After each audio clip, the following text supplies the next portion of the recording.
नमस्कार साथियों, सोनी एजुकेशन में आपका बहुत स्वागत है। और हमारा जो कहीं ना कहीं टॉपिक चल रहा है सब्जेक्ट वर्ब एग्रीमेंट, इसके तीसरे वीडियो में आपका बहुत स्वागत है। तो आज भी हम जो है बिना टाइम वेस्ट किए इस बहुत ही इंटरेस्टिंग से कॉन्सेप्ट्स के बारे में सब्जेक्ट वर्ब एग्रीमेंट में पढ़ेंगे हम, जो कि एग्ज़ाम पॉइंट ऑफ व्यू से बहुत ही इम्पॉर्टेंट है। और हर एक कॉन्सेप्ट जो हम पढ़ेंगे वो एग्ज़ाम के हिसाब से बहुत ज़रूरी होगा।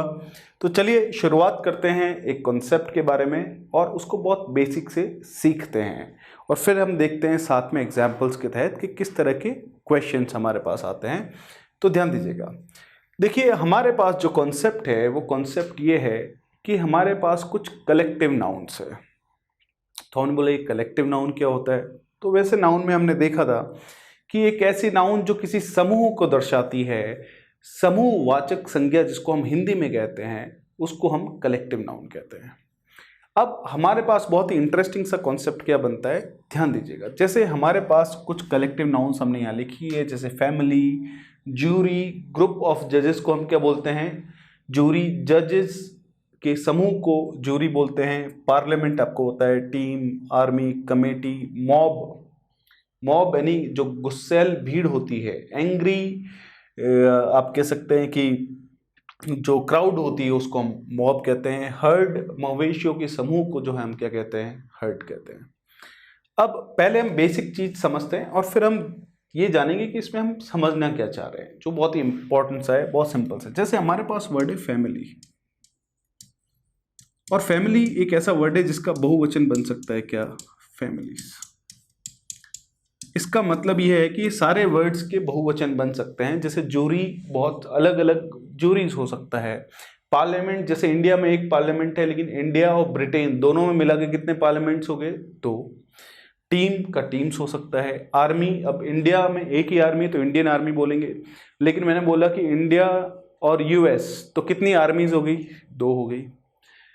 कमेटी का कमेटीज हो सकता है, मॉब का मॉब्स हो सकता है, हर्ड का हर्ड्स हो सकता है। तो हम कह रहे हैं कि ये सारी नाउन्स ऐसी हैं जिनके बहुवचन बनाए जा सकते हैं, जैसे फैमिली, फैमिलीज। जो इनकी बहुवचन वाली फॉर्म है उसके साथ तो हमेशा प्लूरल वर्ब ही आएगी। जैसे फैमिलीज के बाद में बोलो इज एम आर में से क्या लगेगा, तो आर लगेगा। हैज हैव में से क्या लगेगा, तो हैव लगेगा। सिंपल सा लॉजिक है ये।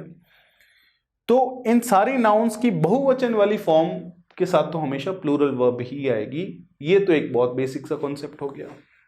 लेकिन अब आता है मेन कॉन्सेप्ट हमारे पास, और वो ये है कि इन सारी नाउन्स की जो सिंगुलर फॉर्म है उसको एक वचन भी माना जा सकता है और बहुवचन भी माना जा सकता है। तो आप बोलेंगे ऐसे कैसे हो गया। तो चलिए ध्यान दीजिए, इसी कॉन्सेप्ट को हम समझते हैं और सीखते हैं, ठीक है। तो अब हमारे पास ध्यान दीजिए 2 सेंटेंसेस आ रहे हैं। हमने बोला माई family is living in Jaipur nowadays।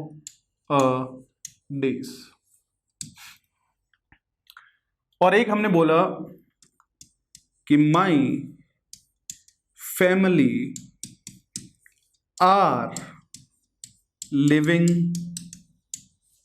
in different parts of the country। अब यहां पर बहुत ही इंटरेस्टिंग सी चीज आप देख सकते हैं कि यहां तो हमने लगाया इज और यहां पर हमने क्या लगाया, आर। और यही कॉन्सेप्ट मैं आपको समझाना चाह रहा हूं जो सभी पे अप्लाई होगा, और भी एग्जांपल्स देखेंगे कि फैमिलीज अगर लिखा हुआ है, यानी बहुवचन है तो बहुवचन ही रहेगा। लेकिन यहाँ पे भी एक वचन, यहाँ पे भी एक वचन, लेकिन वर्ब हमने क्या किए, एक जगह सिंगुलर और एक जगह प्लूरल।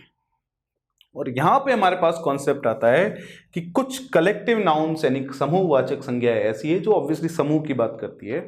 अगर उनमें एकता का भाव है, एक होने का भाव है, तो इन्हें सिंगुलर यानी एक वचन माना जाता है, जैसे कि ये। और अगर इनमें कहीं ना कहीं डिवाइड होने का भाव है, अलग अलग होने का भाव है, तो उसी कलेक्टिव नाउन को बहुवचन माना जाता है। और ये बहुत ही इंपॉर्टेंट और बहुत ही इंटरेस्टिंग सा कॉन्सेप्ट है। जैसे कि हमने बोला my family is living in Jaipur now days, तो मेरी फैमिली जयपुर में रह रही है, नहीं एक ही जगह है। लेकिन यहाँ हमने बोला my family are living in different parts of the country, यानी कंट्री के अलग अलग हिस्से में मेरी फैमिली रहती है। कि मेरे माता पिता जो है जैसे मुंबई में रहते हैं, मैं जो है कहीं न कहीं जयपुर में रहता हूँ, मेरे भाई बहन जो है ऐसे मान लेते हैं बेंगलोर में रहते हैं। इसका मतलब फैमिली एक जगह नहीं है, अलग अलग जगह होने के भाव है। तो इसलिए हमने इसको क्या माना है, बहुवचन। और यही कॉन्सेप्ट और भी जगह भी अप्लाई करके हम देखते हैं। तो ध्यान रहे, इस कॉन्सेप्ट को समझना है क्या कि कुछ कलेक्टिव नाउन्स में कहीं ना कहीं आपको सेंटेंस पढ़ना पड़ेगा। और अगर ये किसी सेंटेंस का सब्जेक्ट है और उसके बाद में आपको वर्ब यूज करने के लिए बोला गया है या वर्ब दी गई है, तो आपको जो है कहीं ना कहीं ये देखना पड़ेगा कि उस सेंटेंस से जो मीनिंग यानी जो अर्थ निकल रहा है उसके हिसाब से वो नाउन एकता का भाव है उसमें, या डिवाइड यानी अलग अलग होने का भाव है। एकता का भाव है तो उसको एक वचन माना जाएगा, और डिवाइड होने का भाव है तो उसको बहुवचन माना जाएगा। ये चीज क्लियर रखें, दिमाग में रखें। चलिए देखते हैं इसके ऊपर जो है हम कुछ एग्जाम्पल्स देखते हैं, ध्यान दीजिएगा। हमने बोला the parliament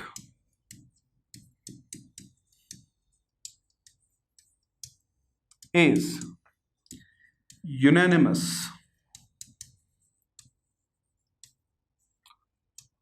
on this bill. जिस कोई बिल है, देखिए हमारे पास वर्ड है यूनानिमस। यूनानिमस का मतलब होता है सर्वसम्मत, एक मत्ता जिसको हम कहते हैं, यानी सारे लोग साथ में हैं। तो इस बिल के लिए पार्लियामेंट जो है वो एक मत है, सर्वसम्मत है। इसका मतलब पार्लियामेंट के अंदर एकता का भाव है। तो यहाँ पर जो वर्ब का प्रयोग किया गया है वो हमारे पास क्या है, सिंगुलर। लेकिन फिर हमने एक और सेंटेंस लिखा, हमने बोला कि the parliament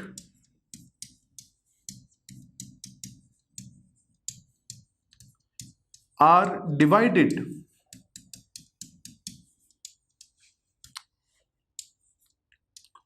on this bill. तो यहां पर आप देख सकते हैं कि हमने किसका यूज किया है, आर का। तो आपको सेंटेंस में कुछ शब्दों के थ्रू जो है हिंट दे रखा होगा कि वो एक वचन है या एकता का भाव है या अलग अलग होने का भाव है। जैसा भाव है उसके हिसाब से डिसाइड करिए। जैसे कि मैं आपके सामने पार्लियामेंट से रिलेटेड दो और सेंटेंसेस लिखता हूं, आप मुझे बताइएगा कि वर्ब क्या आनी चाहिए। ठीक है, तो ध्यान दीजिएगा।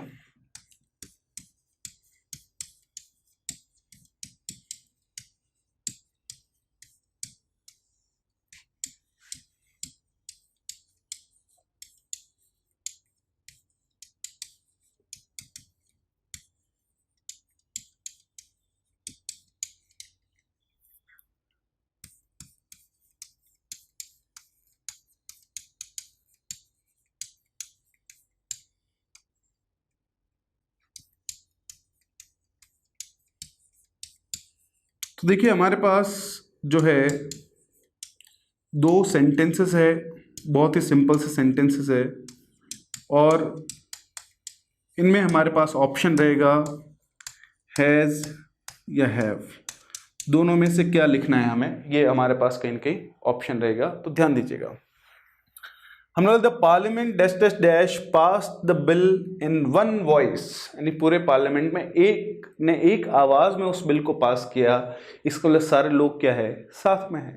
इसका मतलब पार्लियामेंट में एकता का भाव है। इसका मतलब वर्ब क्या आएगी, सिंगुलर। सिंगुलर मतलब हैज या हैव में से क्या लिखेंगे हम, हैज का प्रयोग करेंगे। तो यहां पर क्या लिख लेंगे हम, हैज। सेकेंड वाला सेंटेंस मैं पढ़ रहा हूं आपके लिए, आप थोड़ा गेस करिएगा, वाइल्ड गेस है ना। The parliament dash dash dash pass the bill with majority. Parliament ने मेजॉरिटी के साथ बिल पास किया। तो आपके दिमाग में आएगा कि बिल तो पास हो गया, इसका मतलब सारे लोग एक है, लेकिन ऐसा नहीं है। उसका रीजन है कि यहां पर आपको हिंट दिया हुआ है मेजॉरिटी। मेजॉरिटी का मतलब होता है 50% से ज्यादा, लेकिन ये याद रखिए कि मेजॉरिटी का मतलब 100% नहीं होता है। इसका मतलब है कि उस बिल को पास करने में 50% या 51% से ज़्यादा उसके पक्ष में थे। इसका मतलब सारे लोग पक्ष में नहीं थे। इसका मतलब मान लेते कि 100 मेंबर्स है, 100 में से 51 से ज़्यादा लोग यानी मेजॉरिटी के साथ वो बिल पास हो गया, क्योंकि बिल पास करने के लिए हमें मेजॉरिटी चाहिए। लेकिन ऐसा मान लेते हैं कि 60 लोगों ने उसके पक्ष में बोला तो 40 लोग तो उसके विपक्ष में थे। यह ऐसा मान लेते हैं कि 100 में से 99 लोगों ने जो है वो उसके पक्ष में वोट दिया, लेकिन एक तो कम से कम विपक्ष में है। इसीलिए तो मेजॉरिटी लिखा गया है। मेजॉरिटी का मतलब 100% नहीं होता है, 50 से ज़्यादा होता है। तो इसका मतलब कि एक भी इंसान उसके विपक्ष में है, इसका मतलब कि पार्लियामेंट जो है वो पूरा एक नहीं है। इसका मतलब उसके अंदर अलग अलग होने का भाव है। इसका मतलब बहुत ही सिंपल सा है कि जब अलग अलग होने का भाव है तो हैज़ या हैव में से क्या लिखेंगे आप? हैव लिखेंगे। तो अब यहाँ पर इसी तरह के कॉन्सेप्ट को हम अप्लाई कर सकते हैं कि यहाँ पर जैसे कमेटी लिखा हुआ है तो कमेटी का भी देख सकते हैं कि वो डिवाइडेड है या नहीं है। टीम देख सकते हैं, मॉब देख सकते हैं। बहुत ही सिंपल सा कॉन्सेप्ट है। जैसे मॉब की भी बात करते हैं, जैसे एग्जाम्पल के तौर पे जो है इस एग्जाम्पल को दिमाग में रखें आप। जैसे हमारे पास हमने बोला the mob was fierce. Fierce का मतलब होता है उग्र। तो जो उग्र भीड़ को हम बोलते हैं मॉब, तो वो मॉब जो है बहुत उग्र थी। तो इसका मतलब पूरी की पूरी मॉब की एक साथ में बात कर रहे हैं हम। पूरी की पूरी जो एंग्री क्राउड है उसको हम मॉब बोलते हैं। तो आप हमेशा याद रखें, कहीं पे भी आपको इसमें एक और चीज़ जोड़ देता हूँ, कहीं पे भी एंग्री मॉब अगर लिखा हुआ मिलता है तो उसको गलत करें, क्योंकि मॉब का मतलब ही एंग्री क्राउड होता है, ये ध्यान रखें। तो मॉब पूरी की पूरी उग्र थी, तो ऑब्वियसली हमने क्या लिखा? वॉज। लेकिन फिर हमने लिखा the mob were dispersed. Mob क्या हो गई? डिस्पर्स्ड हो गई। तो डिस्पर्स्ड हो गई नहीं, अलग थलग हो गई। तो अलग अलग होने का भाव है, तो हमने किसका प्रयोग किया? वर। जैसे मैं आपको आर्मी का एग्जांपल देता हूं, हमने बोला the army is well disciplined. तो आर्मी क्या है? वेल डिसिप्लिन्ड, यानी पूरी की पूरी आर्मी की बात चल रही है। तो वहां पे हमने लिखा कि the army is well disciplined. लेकिन जैसे ही हमने लिखा कि the army were deployed in the city, तो अब आर्मी को जो है सिटी में तैनात किया गया। डिप्लॉय का मतलब होता है तैनात करना। तो ऑब्वियसली आर्मी को एक जगह तो तैनात करते नहीं, वो अलग अलग जो है कहीं न कहीं हमारे पास चुंगी नाके बनाते हैं, अलग अलग नाके बनाते हैं, और अलग अलग जगह आर्मी को तैनात किया जाता है, एक जगह नहीं किया जाता। इसको आर्मी में अलग अलग होने का भाव है। और अलग अलग होने का भाव है तो वॉज या वर में से हमने किसका प्रयोग किया है? वर का। तो साथियों, मैं आपको यही समझाना चाहता हूं, जो कि बहुत ही इंपॉर्टेंट है, बहुत ही इंटरेस्टिंग सा है, कि कुछ कलेक्टिव नाउन्स ऐसी है जो सेंटेंस पे डिपेंड करती है उनका एक वचन होना या उनका बहुवचन होना। अगर एकता का भाव है तो उसको एक वचन माना जाएगा, और अलग अलग होने का भाव है तो उन्हें बहुवचन माना जाएगा। तो इस रूल को, इस कॉन्सेप्ट को बहुत ध्यान से समझें, बहुत ही इंपॉर्टेंट है, और उसको दिमाग में रखें। ठीक है, चलिए हम आगे की तरफ देखते हैं कि इस क्लास में हमारे पास और भी क्या है। और यहाँ पर एक बहुत ही इंटरेस्टिंग सा, बहुत ही इंपॉर्टेंट सा फॉर्मूला हमारे पास आता है, जो बहुत एग्जाम्स में इस पे बेस्ड क्वेश्चंस कहीं न कहीं बने हैं। तो सबसे पहले हम देखते हैं कुछ एक्सप्रेशंस को। और यहाँ पर एक्सप्रेशंस हमारे पास है one of, each one of, every one of, no one of, some one of, neither of, either of, only one of. ये कुछ एक्सप्रेशंस है जिनको आप दिमाग में रखें, बहुत ही इंपॉर्टेंट एक्सप्रेशंस है। तो सबसे पहले ये फॉर्मूला अगर आपके दिमाग में क्लियर है तो एग्जांपल्स के थ्रू चीज़ें आपके लिए बहुत आसान हो जाएगी। तो इन एक्सप्रेशंस के बाद में जो नाउन आएगी या जो सब्जेक्ट आएगा वो हमेशा बहुवचन आएगा, ये पहला रूल है। लेकिन उसके बाद में जो वर्ब आएगी वो क्या आएगी? सिंगुलर आएगी। तो अब गड़बड़ कहाँ होती है, ये इस कॉन्सेप्ट को हम क्यों समझना चाहते हैं तो इसकी हम बात करते हैं। लेकिन पहले मैं आपको बता देता हूँ कि इस कॉन्सेप्ट को, इस फॉर्मूले को आपको दिमाग में रखना पड़ेगा, और उसके लिए ये वर्ड्स, ये एक्सप्रेशंस आपको कहीं न कहीं दिमाग में रखने पड़ेंगे। तो ध्यान दीजिएगा। अब हमने बोला जैसे वन ऑफ द बॉयज। अब वन ऑफ द बॉयज यानी जितने भी बॉयज हैं उनमें से कोई एक। तो बात किसकी चल रही है? एक की। तो अब अगर मैं यहाँ पे इज एम आर में से लगाना चाहूँ तो क्या लगाऊंगा, इज। वॉज वर में से लगाना चाहूँ तो क्या लगाऊंगा, वॉज। हैज हैव में से लगाना चाहूँ तो क्या लगाऊंगा, हैज। डू डज में से क्या लगेगा, डज। और कोई वर्ब की फर्स्ट फॉर्म है तो उसके साथ में एस ई एस या फिर आई ई एस का प्रयोग आपको करना पड़ेगा। तो डायरेक्ट फॉर्मूला बेस्ड क्वेश्चंस हमारे पास आते हैं इस तरह से। तो अब हमारे पास सेम का सेम हमने बोला ई, तो अब गड़बड़ कहाँ होती है सबसे पहले देखते हैं। तो बच्चे को लगता है या हम लोगों को लगता है कि अच्छा ये तो बहुवचन है, बहुवचन के बाद तो आर आना चाहिए, लेकिन फिर इस पूरे एक्सप्रेशन को हमें देखना होता है, और ये एक्सप्रेशन या ये फॉर्मूला हमारे दिमाग में क्लियर है तो किसी भी तरह का कंफ्यूजन नहीं रहता है। इसका मतलब कंफ्यूजन ना रहे इसके लिए हमें क्या करना है कि इसको बार बार रिवाइज करना है। इस फॉर्मूले को 3-4 बार लिखिए, दिमाग में क्लियर रहेगा। अपनी रीडिंग हैबिट जरूर बढ़ाएं। न्यूज़पेपर, मैगजीन, 8, 9, 6 क्लास की जो कहीं की बुक्स आती है इंग्लिश की, उनकी स्टोरीज पढ़ें, उनमें ये सारी चीज़ें आपको ऑब्जर्व करने को मिलेगी, ये रूल्स सारे अप्लाई होते हुए मिलेंगे। तो यहाँ पर जब ना ईच ऑफ द कलर्स, तो अब यहाँ पे इज एम आर में से क्या लगेगा, तो इज लगेगा। वॉज वर में से क्या लगेगा, तो वॉज लगेगा। हैज हैव में से क्या लगेगा, तो हैज लगेगा। डू डज में से डज। वर्ब की फॉर्म फर्स्ट फॉर्म है तो एस ई एस या ई एस लगेगा। अभी देखिए इसका एक्सटेंडेड फॉर्म भी आएगा इस फॉर्मूले का। उसी तरह से हमने बोला each one of the subjects, तो वर्ब क्या आएगी, सिंगुलर। तो इस कॉन्सेप्ट पे मत जाइए कि सब्जेक्ट्स बहुवचन है तो यहाँ पर वर्ब बहुवचन आनी चाहिए, नहीं। इस पूरे फॉर्मूले पे हमें जाना पड़ेगा। Every one of the students, तो वर्ब क्या आएगी, singular. No one of the players, तो वर्ब क्या आएगी, singular. Some one of the tourists, verb क्या आएगी, सिंगुलर। सिंगुलर यानी जो सिंगुलर सब्जेक्ट के साथ आती है। तो ये सारे जो एक्सप्रेशन है, हमने बोला ईदर ऑफ द डियर, तो आपने बोला यहाँ तो डियर्स तो लिखा ही नहीं। तो देखिए वो नाउन पे जाते हैं कि डियर एक ऐसी नाउन है जिसका बहुवचन वापस से क्या होता है, डियर ही होता है। तो ऐसी चीजों को ध्यान रखें। हमने बोला only one of the members, तो वर्ब क्या आएगी, सिंगुलर। तो ये एक बहुत ही इंपॉर्टेंट फॉर्मूला है जिसको आपको दिमाग में रखना है, और उस पर बेस्ड जो है इनके एग्जाम्पल्स भी आप देखें। इसको अप्लाई कैसे करना है ये हम ऑब्वियसली एक्सरसाइज में अपनी देखेंगे, लेकिन प्लीज़ इस फॉर्मूले को दिमाग से बिल्कुल बन निकालें, उसको एकदम एसिमुलेट कर दें, आप आत्मसात कर लें इस फॉर्मूले को। अब इसी फॉर्मूले को जब हम आगे की तरफ बढ़ाते हैं तो एक बहुत ही इंटरेस्टिंग सा और कॉन्सेप्ट निकल के आता है, जिसमें अभी हम बहुत ही इंटरेस्टिंग चीज़ें सीखेंगे भी, कि यही सारे expressions, one of, each one of, every one of, no one of, some one of, neither of, either of, है ना, ओनली वन ऑफ नहीं लिखा है मैंने। इनके बाद अगर प्लूरल सब्जेक्ट तो आएगा ही आएगा, लेकिन उस प्लूरल सब्जेक्ट के बाद हु, विच या दैट आ गया तो उसके बाद में जो वर्ब है वो क्या आएगी, प्लूरल। तो हमने बोला ऐसे कैसे, तो ध्यान दीजिएगा। अब हमने बोला कि वन ऑफ द बॉयज, सिर्फ अगर मैं लिखता कि वन ऑफ द बॉयज, तो वहां पे इज एम आर में से क्या आता, इस। लेकिन one of the best boys, और यहां पर मैंने क्या लिख लिया, दैट। और जैसे ही हमने दैट लिखा तो उसके बाद में इज नहीं आएगा और क्या आएगा, आर आएगा।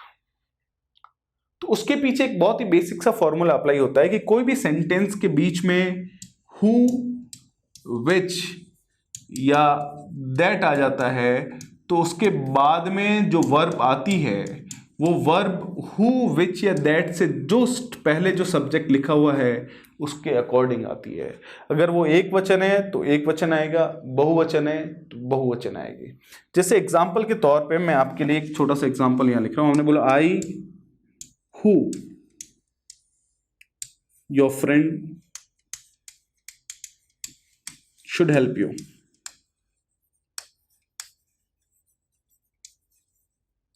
तो जैसे ही मैंने यहां पे लिखा, अब आपको यहां यूज करना है is M R.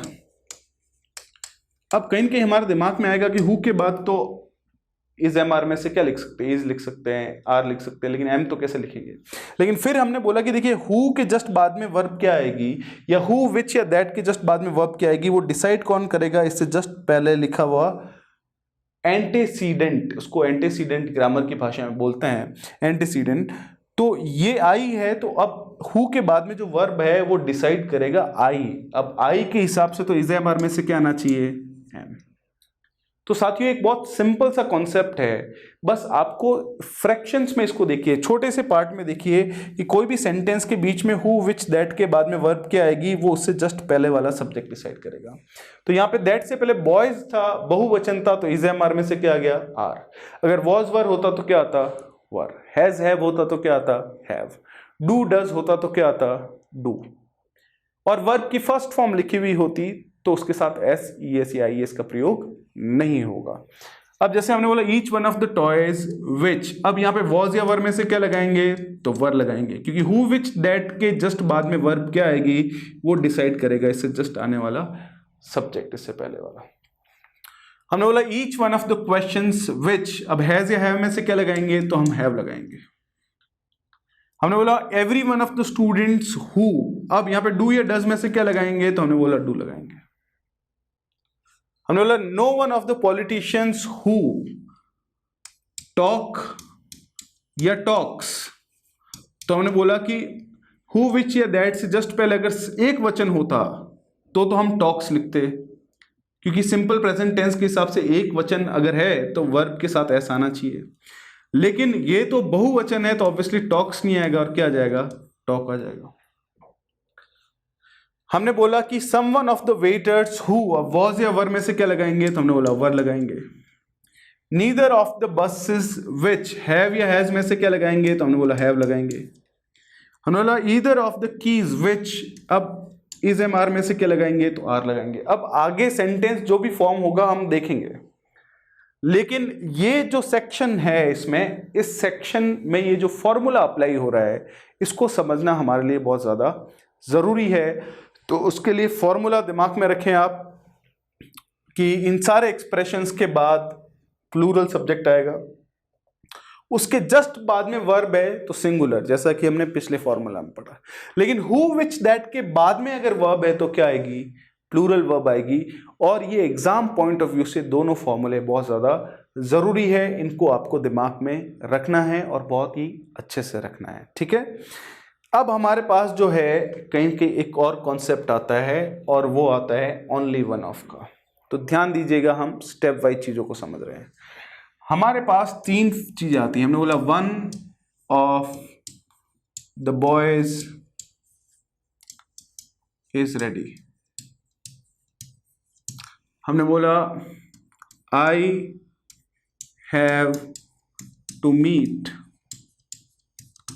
One of the boys who are ready, और हमने बोला कि I have to meet only one of the boys who is ready। अब देखिए, जो भी अभी हमने पढ़ा है कि कोई भी सेंटेंस के बीच में अगर जो है हु विच या दैट आ जाता है तो उसके बाद में वर्ब क्या आएगी, वो डिसाइड करेगा एंटीसीडेंट, यानी इससे जस्ट पहले आने वाला सब्जेक्ट। सिंपल सा है हमारे पास। लेकिन यहां पे कुछ बदलाव आ रहा है जिसको समझना जरूरी है, जो एक बहुत ही इंपॉर्टेंट क्वेश्चन भी हमारे पास बनता है। तो तीन अलग अलग एक्सप्रेशंस लिखे हैं, सेंटेंसेस लिखे हैं, एग्जाम्पल्स लिखे हैं, तो ध्यान दीजिएगा। अगर सिर्फ वन ऑफ है तो प्लूरल सब्जेक्ट के जस्ट बाद में वर्ब है तो वर्ब क्या आएगी, सिंगुलर। ये पहला फॉर्मूला अभी थोड़ा टाइम पहले पढ़ा था। फिर सेकंड हमने पढ़ा कि देखिए वन ऑफ के बाद में प्लूरल सब्जेक्ट है, लेकिन हु विच दैट आ गया तो वर्ब क्या आएगी, प्लूरल आएगी। लेकिन लास्ट में देखिए वन ऑफ नहीं है और क्या है, ओनली वन ऑफ है। और यहां पर हमारे पास जो है दो फॉर्मूलों का कंपैरिजन करना है कि वन ऑफ के बाद प्लूरल सब्जेक्ट है तो हु विच दैट के बाद में वर्ब प्लूरल आएगी, लेकिन ओनली वन ऑफ है तो प्लूरल सब्जेक्ट के बाद हु विच दैट जो आएगा उसके बाद में वर्ब क्या आएगी, सिंगुलर आएगी। और ये एक बहुत ही इंपॉर्टेंट सा एक्सेप्शनल केस या वाद आप बोल सकते हैं, जो कि एग्जाम के हिसाब से इसको एक बहुत ही महत्वपूर्ण क्वेश्चन बनाता है, एक बहुत ही इंटरेस्टिंग सवाल बनाता है। तो ये चीज़ जो है ध्यान रखें। मैं वापस आपके लिए दोहरा रहा हूँ कि वन ऑफ के बाद प्लूरल सब्जेक्ट और हु विच दैट के बाद में वर्ब प्लूरल आएगी। लेकिन ओनली वन ऑफ आ गया तो प्लूरल सब्जेक्ट और हु विच दैट के बाद में वर्ब क्या आएगी, सिंगुलर आएगी, जो एक बहुत ही महत्वपूर्ण चीज है समझने के लिए। इसको प्लीज और प्लीज जरूर बार बार रिवाइज करें इस फॉर्मूले को, जो कि बहुत ज्यादा जरूरी है। ठीक है, तो अब हम इससे थोड़ा सा और आगे बढ़ते हैं और देखते हैं कि हमारे पास और क्या इंटरेस्टिंग सा है। चलिए ध्यान दीजिएगा, यहां पे हमारे पास रोल है नन ऑफ का। कोई भी सेंटेंस के अंदर नन ऑफ के बाद में एक प्लूरल सब्जेक्ट भी आ सकता है और एक अनकाउंटेबल भी आ सकता है, ये दोनों ध्यान रखें आप। अब हम बात करते हैं कि कंट्रोवर्सी कहाँ है, कहाँ कुछ गड़बड़ कहीं कहीं नजर आती है। अगर इस कॉन्सेप्ट को आप इंटरनेशनल लेवल पे इंग्लिश के कॉन्सेप्ट में देखेंगे तो कुछ लोगों का, जो सारे लोगों का ये कहना है, या कुछ सारे लोगों का ये कहना है कि नन ऑफ के बाद में अगर अनकाउंटेबल है तो वर्ब क्या आएगी, एक वचन। ये ज्यादातर लोगों का कहना है और सारे लोगों को ये कहना है एक्चुअली। लेकिन नन ऑफ के बाद अगर प्लूरल सब्जेक्ट है तो कुछ लोग तो कहते हैं कि वर्ब एक वचन आएगी और कुछ लोग कहते हैं कि वर्ब बहुवचन आएगी। ये एक बहुत ही इंपॉर्टेंट सी चीज है। तो इंडिया और इंडिया के अंदर जो इंग्लिश हम फॉलो करते हैं या इसके जो कॉम्पिटिटिव एग्जाम्स की बात करते हैं तो उसके अंदर कॉन्सेप्ट ये है कि नन ऑफ के बाद में चाहे प्लूरल है चाहे अनकाउंटेबल है, वर्ब क्या आएगी, सिंगुलर ही आएगी। मैं इसलिए बता रहा हूँ, हो सकता है कि कुछ न्यूज़पेपर्स में आपको ये चीज़ दिख जाए कि प्लूरल वर्ब दिख जाए, लेकिन हम ये बोलना चाह रहे हैं कि देखिए नन ऑफ के बाद में प्लूरल हो चाहे अनकाउंटेबल हो, नन ऑफ का मतलब होता है दो से ज़्यादा जितने भी चीज़ें हैं उनमें से कोई नहीं। जैसे हमने नन ऑफ द ट्रेन्स, इसका मतलब दो से ज़्यादा जितने भी ट्रेन्स हैं उनमें से कोई भी नहीं। अब हमारे पास है कि यहाँ हैज या हैव में से क्या लिखेंगे, तो हमने बोला हैज लिखेंगे, सिंपल सा है हमारे पास, क्योंकि वर्ब क्या आएगी, singular. None of the baggage dash dash dash, अब बिलोंग लिखे या बिलोंग्स लिखे तो हमने बोला वर्ब सिंगुलर आएगी। अब वर्ब की फर्स्ट फॉर्म दी हुई यानी सिंपल प्रेजेंट टेंस है, इसका मतलब कि एक वचन के हिसाब से सिंपल प्रेजेंट टेंस में वर्ब की फर्स्ट फॉर्म के साथ एस ई एस या आई एस हम लगाते हैं कि नहीं लगाते हैं, हमने बोला लगाते हैं। अगर बहुवचन होता है तो नहीं लगाते और एक वचन होता है तो लगाते हैं, तो इसका मतलब यहां पर क्या आ जाएगा हमारे पास, बिलोंग्स। सिंपल सा है, ठीक है, पूरा फॉर्मूला बेस्ड है। अब नन ऑफ अस, तो ये भी आ गया। अब वॉज या वर में से क्या लिखे, तो हमने लिखा वॉज, फॉर्मूला है, सिंपल सा है, वर्ब क्या आएगी, सिंगुलर। नन ऑफ इट, अब हैज या हैव में से क्या लिखे, तो हैज, सिंपल सा फॉर्मूला है हमारे पास। सो ये हमारे पास जो है पहला फॉर्मूला है नन से रिलेटेड, अभी इसके बारे में और भी आगे हम पढ़ेंगे।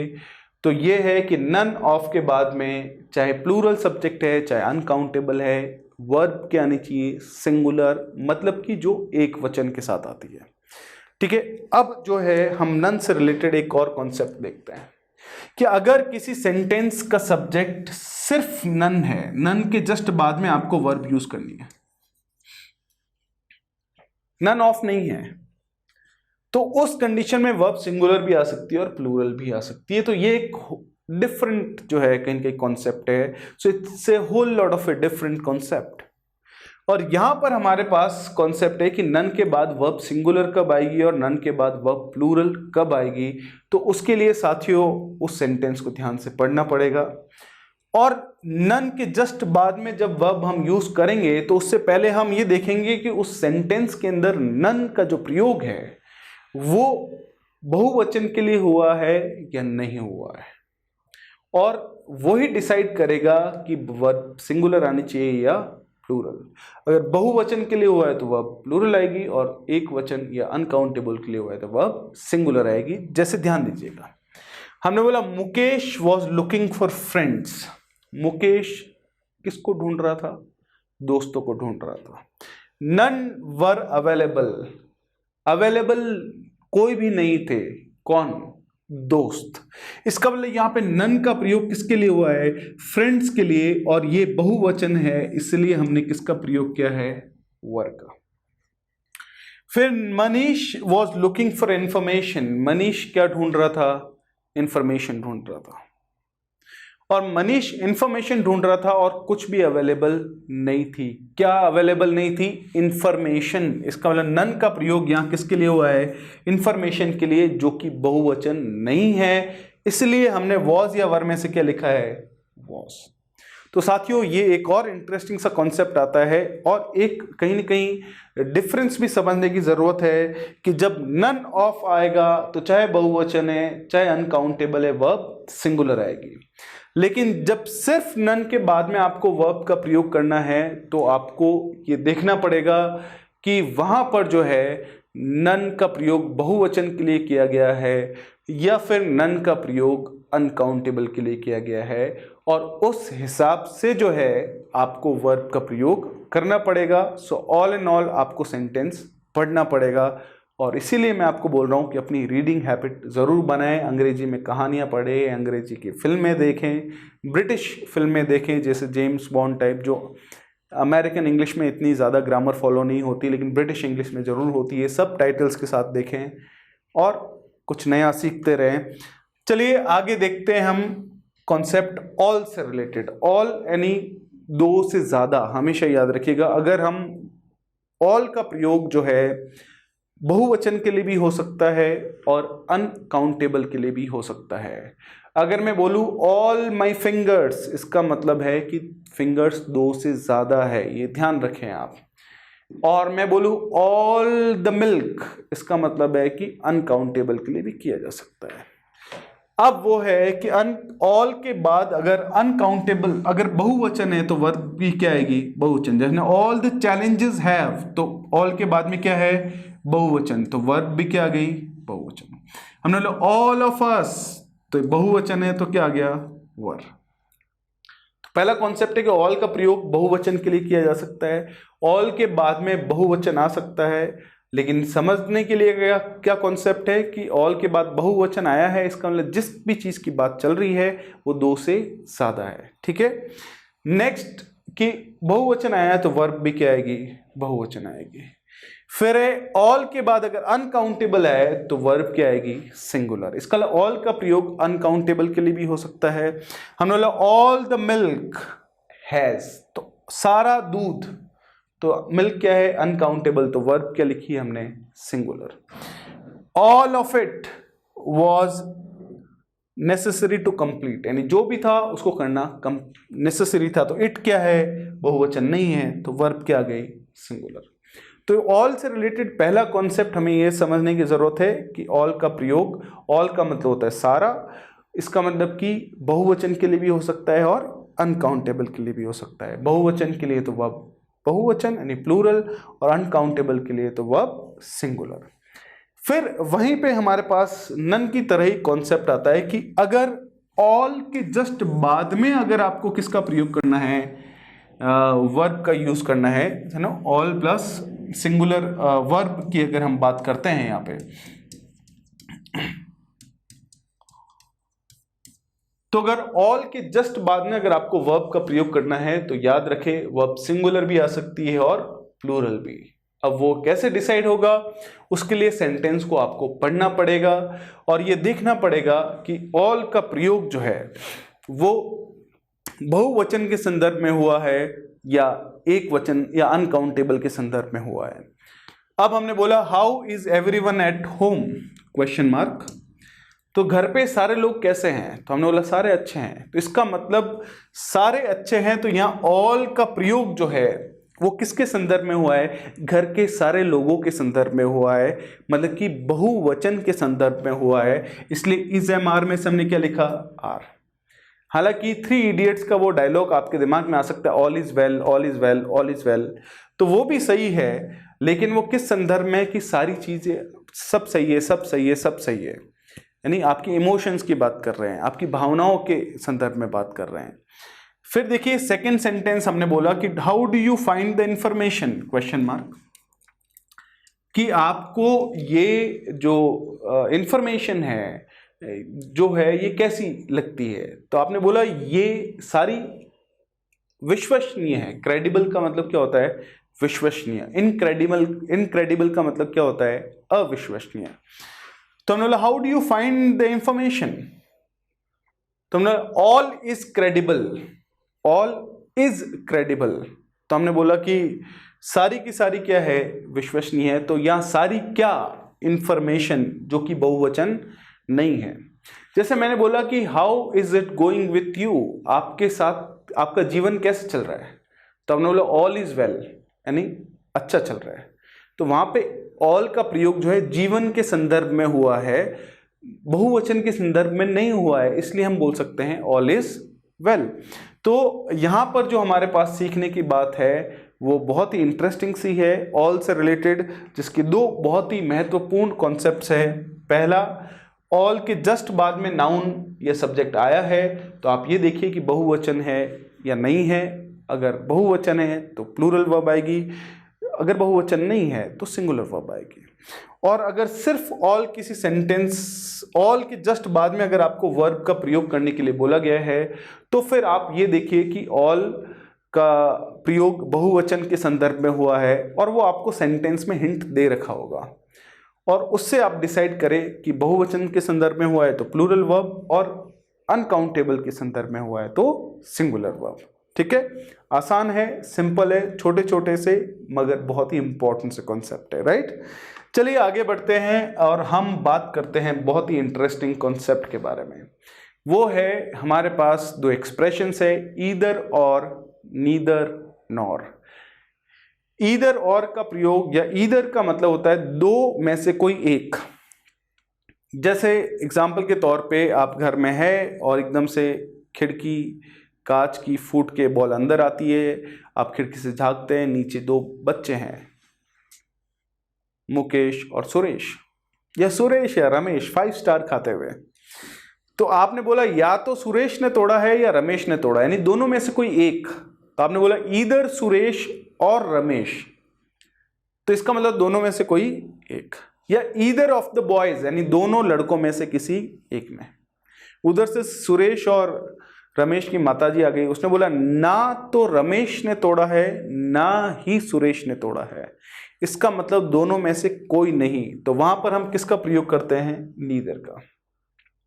अब कॉन्सेप्ट यह है कि कोई भी सेंटेंस में दो सब्जेक्ट्स ईदर और या नीदर नॉर के साथ जुड़े हुए हैं, तो उस सेंटेंस में जो वर्ब का प्रयोग होगा वो वर्ब के नजदीक या निकटतम जो सब्जेक्ट है उसके अकॉर्डिंग होगा। जैसे हमने बोला ईदर जयेश और हिज फ्रेंड्स वॉज, या वर में से क्या लगाया हमने, वर।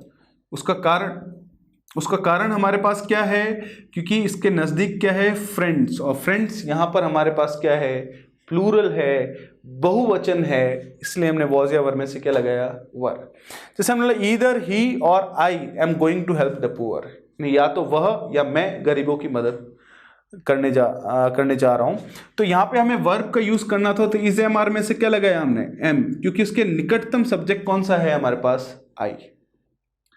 उसी तरह से नीदर नॉर का भी कॉन्सेप्ट देखिए कि neither Manish nor Anjali has talk to me yet, यानी ना तो अंजलि, मनीष ने ना ही अंजलि ने मेरे से अब तक बात की है। तो आप देख सकते हैं कि हैज या हैव में से हमने क्या लगाया, हैज, क्योंकि निकटतम सब्जेक्ट क्या है, अंजलि, जो कि क्या है, सिंगल, यानी सिंगुलर है। वही पे हमारे पास जो कॉन्सेप्ट है वो है हमारे पास है neither the teacher nor the students go. तो आप देखिए गो या गोज में से हमने क्या लगाया है, गो, क्योंकि इससे जस्ट पहले सब्जेक्ट क्या है, बहुवचन, और बहुवचन के जस्ट बाद में जब वर्ब की फर्स्ट फॉर्म आती है तो सिंपल प्रेजेंट टेंस के हिसाब से हम क्या समझते हैं कि उसके साथ एस, ई एस या आई एस का प्रयोग नहीं होगा, इसलिए हमने यहाँ पे क्या लिखा है, को। तो यहां पर हमारे पास कॉन्सेप्ट आता है कि नीदर नॉर या ईदर और, बहुत ही इंपॉर्टेंट सा कॉन्सेप्ट है। इसके साथ दो सब्जेक्ट्स जुड़े हुए हैं, और अगर आपको वर्ब का प्रयोग करना है तो आप हमेशा याद रखें वर्ब के निकटतम सब्जेक्ट जो होगा वो डिसाइड करेगा कि वर्ब सिंगुलर आएगी या प्लूरल आएगी। अगर वो सब्जेक्ट एक वचन है तो वह एक वचन, और बहुवचन है तो वह बहुवचन। उसी में एक और फॉर्मूला जो हमने पिछले कुछ समय पहले जो है हमने देखा था क्लास के स्टार्टिंग में ही जब one of, each one of, every one of, उसमें हमने एक फॉर्मूला पढ़ा था कि अगर दो सब्जेक्ट्स नहीं दिए हुए और नीदर ऑफ या ईदर ऑफ लिखा हुआ है तो उस संदर्भ में प्लूरल सब्जेक्ट तो आएगा लेकिन वर्ब क्या आएगी, सिंगुलर। तो यही है हमारे पास, जैसे हमने बोला कि either of the boys is guilty, यानी गलती में है, तो आप देख सकते हैं ईदर ऑफ या नीदर ऑफ प्लूरल सब्जेक्ट लेकिन वर्ब क्या आएगी, सिंगुलर। तो ये हम पिछले एक फॉर्मूले में इसके बारे में बात कर चुके हैं।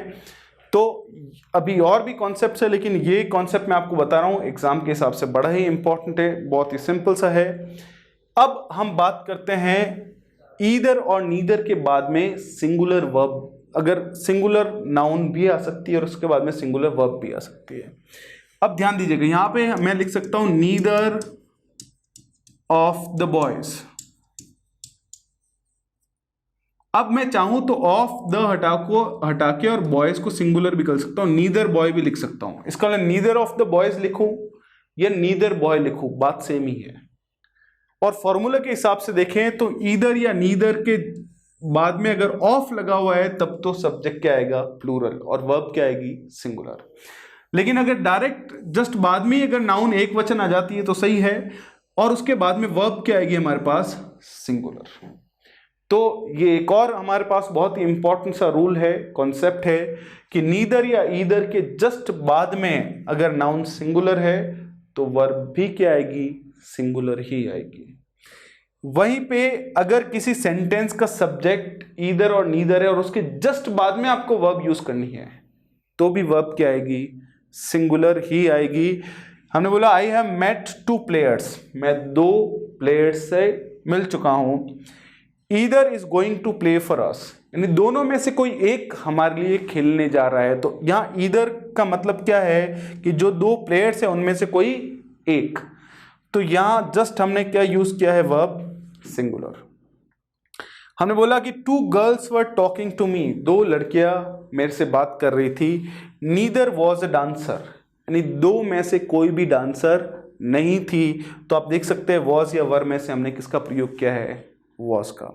तो साथियों ये हमारे पास जो है कहीं कहीं नीदर नॉर या नीदर या ईदर से रिलेटेड हमारे पास कॉन्सेप्ट था, जिसको मैं आपको फिर से स्टेप वाइज बता दे रहा हूं, जो फॉर्मूला बेस्ड है पूरी तरह से, कि अगर नीदर नॉर या ईदर और के साथ 2 सब्जेक्ट जुड़े हुए हैं तो आप क्या करेंगे, वर्ब का यूज जो वर्ब के निकटतम सब्जेक्ट है उसके हिसाब से करेंगे। अगर ईदर ऑफ या नीदर ऑफ दिया हुआ है तो उसके बाद प्लूरल सब्जेक्ट तो आएगा लेकिन वर्ब क्या आएगी, सिंगुलर। उसी के साथ अगर नीदर या ईदर के जस्ट बाद में नाउन है तो वो सिंगुलर होगी और वर्ब भी क्या आएगी, सिंगुलर। और अगर नीदर और ईदर किसी सेंटेंस का सब्जेक्ट है, मतलब उसके जस्ट बाद में अगर आपको किसी वर्ब का प्रयोग करने के लिए बोला गया है तो आप दिमाग में रखें कि वर्ब क्या आएगी, सिंगुलर। तो ये नीदर और ईदर से रिलेटेड हमारे पास कॉन्सेप्ट्स थे जिनको हमने देखा, बड़े ही इंपॉर्टेंट से कॉन्सेप्ट्स थे हमारे पास। नेक्स्ट क्लास में और भी इंटरेस्टिंग जो बचे हुए कॉन्सेप्ट्स हैं हम उनको करेंगे, और उसके बाद हमारे पास होगी एक्सरसाइज जिसमें इन सारी चीज़ों को प्रैक्टिकली अप्लाई करना भी हम सीखेंगे। ठीक है, तो जितना भी पढ़ा है उस पर बेस्ड अपनी रीडिंग हैबिट के अंदर ज़रूर उनको ऑब्जर्व करें, पढ़ते रहे, अपने आप को रोज़ बेहतर बनाते रहे। See you in the next class. Thank you so much.